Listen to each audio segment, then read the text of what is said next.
When light enter from a rarer medium to a denser medium, the ray of light get bent toward the normal. प्रकाश की किरणें जब एक विरल माध्यम से सघन माध्यम में प्रवेश करती हैं तो वो लंब की ओर झुक जाती हैं।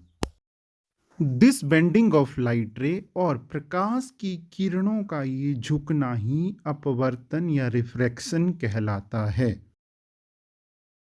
अपवर्तन की वजह से ही एक वस्तु जो आधी वायु में है और आधी पानी में है वो हमें टेढ़ी या मुड़ी हुई दिखाई देती है।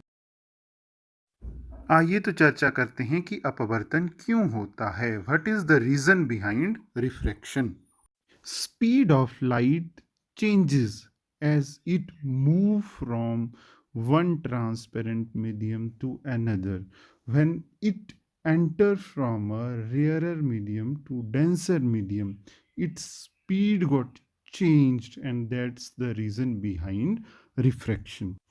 जब प्रकाश एक पारदर्शी माध्यम से दूसरे पारदर्शी माध्यम में प्रवेश करता है तो इसकी जो गति है वो चेंज हो जाती है, इसकी जो चाल है उसमें परिवर्तन आ जाता है और यही जो है रिफ्रैक्शन के पीछे की वजह है।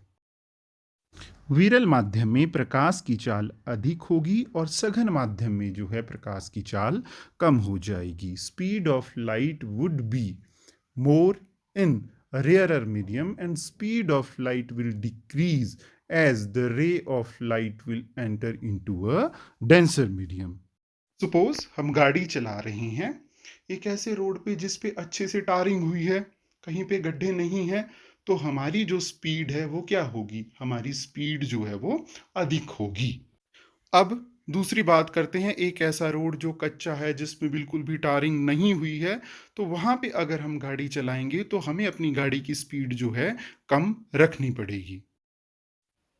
जब प्रकाश की किरणें विरल माध्यम में हैं तो उनकी गति जो है अधिक है, क्योंकि विरल माध्यम में जो प्रकाश की किरण है उसके लिए कम अवरोध होंगे, जबकि जब एक प्रकाश की किरण विरल से सघन माध्यम में चली जाती है तो अब सघन माध्यम में जब वो गमन करेगी तो वहाँ पे उसके लिए अधिक अवरोध हैं, क्योंकि जो सघन माध्यम होगा उसके कण एक दूसरे के क्या होंगे? ज़्यादा आसपास होंगे। इसीलिए सघन माध्यम में जो है प्रकाश की किरण के लिए अवरोध बढ़ गया है, इसीलिए सघन माध्यम में जो है प्रकाश की चाल कम हो जाती है। लंब की ओर मुड़ने का अर्थ यही है कि जो प्रकाश की चाल है वो कम हो गई है।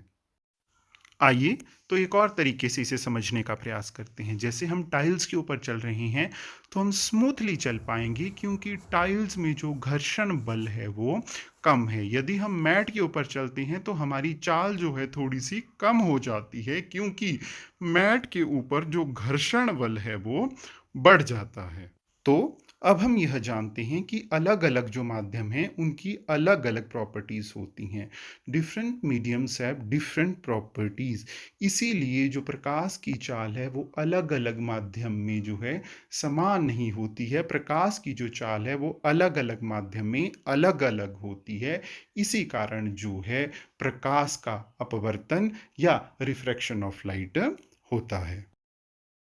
इसीलिए एक वस्तु जो आधी पानी में है और आधी वायु में है वो हमें मुड़ी हुई दिखाई देती है।